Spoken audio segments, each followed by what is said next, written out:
Some memories are stored in sound, not words, not photos, just music passed down like breath. Before paper, before pews, before permission, there was melody. Fiddle tunes, lined out psalms, voices rising in barns, hills, and backwoods clearings. This wasn't just music, it was memory. It was mourning. It was resistance. Your people couldn't always read, but they could remember a tune, could teach it by ear, could hum it in the dark when words wouldn't come. That's why some songs make your chest ache, why certain harmonies stop you mid-thought. They're not just notes, they're inheritance.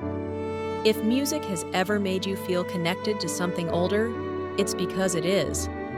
Your spirit didn't forget. It just remembered through sound. Follow for more stories about the songs your ancestors carried when everything else was taken.